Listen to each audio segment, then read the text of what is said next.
Bon, bonjour à tous. Ici, je vais tout simplement énoncer les sinus et les cosinus des tangentes d'angles particuliers. Et donc, on va prendre par exemple l'angle 45 degrés, 60 degrés et 30 degrés. Ok? Qu'est-ce qui va se passer? En fait, comme je l'ai dit, les sinus, cosinus et les tangentes, c'est des rapports, ok? Des quotients entre les côtés. Ok? Et donc, sinus de 45 degrés. On sait que si on a un triangle rectangle, on a 45 degrés, ben l'autre angle, ok, ici, ce sera aussi 45 degrés. D'accord. Et donc, qu'est-ce qui va se passer? Ben en fait, ici, si on a 45 degrés, on a affaire à un triangle isocèle, d'accord? Et donc, on va mettre 1 et 1 ici, d'accord? Et donc, ça va être les côtés de notre triangle isocèle. Voilà.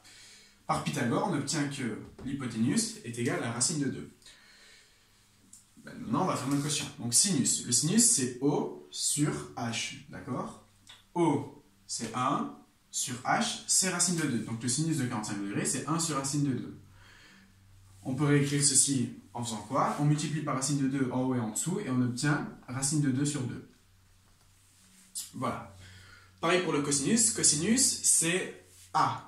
Donc, SOCATA, donc A sur H, donc c'est l'adjacent sur l'hypoténuse, donc c'est aussi 1 sur racine de 2, ce qui nous donne aussi racine de 2 sur 2. Et pour la tangente c'est O sur A, O c'est 1, A c'est 1, donc tangente de 45 degrés est égale à 1. Si vous voulez réécrire 1 sur 1 qui est égal à 1. Ok? Maintenant, en ce qui concerne l'angle 60 degrés. 60 degrés, qu'est-ce que c'est? En fait, je vais refaire ce triangle-ci, mais dans l'autre sens. Par ici.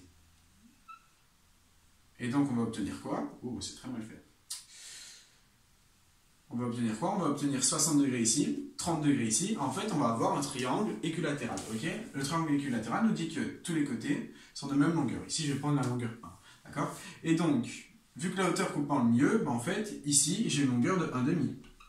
Voilà. Et par Pythagore, on obtient que cette longueur-ci, ça correspond à la racine de 3 sur 2. Car quand vous faites ce côté-là au carré plus ce côté-là au carré, vous allez obtenir 1. Racine de 3 sur 2 au carré, ça fait 3 quarts. 1,5 au carré, ça fait 1 quart. 3 quarts plus 3 quarts, c'est égal à 1. Ok? Voilà, voilà. Et du coup, pareil pour nos quotients, sinus O sur H. O, racine de 3 sur 2, H, 1. D'accord? Donc sinus de 60, ça va faire racine de 3 sur 2 divisé par 1. Ok? Ben donc c'est égal à racine de 3 sur 2. Pour le cosinus, c'est A sur H, donc 1,5 sur 1, ce qui nous fait 1,5 aussi. Et pour la tangente, ça va être la racine de 3 sur 2 divisé par 1,5. Okay? Et lorsqu'on divise par 1,5, on fait x2. Okay? Et donc, racine de 3 sur 2 fois 2, ça nous fait la racine de 3. Voilà, voilà. Pour l'angle de 30 degrés, en fait, on remarque qu'ici, on a le même triangle qu'on a juste pivoté. Du coup, ici, on va avoir 1, 1,5, et la racine de 3 sur 2. On fait nos quotients. Sinus O sur H, 1,5 sur 1, 1,5. Cosinus A sur H, racine de 3 sur 2. Et tangente, c'est 1,5 sur racine de 3 sur 2. Quand vous faites un nombre divisé par une fraction, vous faites fois l'inverse. Du coup, si vous faites 1,5 divisé par la racine de 3 sur 2, en fait, vous faites 1,5 fois, et donc 2 sur racine de 3, ce qui nous fait 1 sur racine de 3. Parce que les deux se simplifient. Et 1 sur racine de 3, si on multiplie les deux membres par racine de 3, que ce soit en haut ou au-dessus, on multiplie par 1 en fait, et ben on va obtenir racine de 3 sur 3. Et donc la tangente de 30 degrés, c'est la racine de 3 sur 3.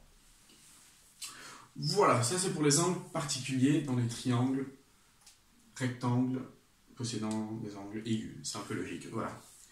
Bon, bah, je vous remercie de votre attention et je vous dis à bientôt pour de prochaines vidéos.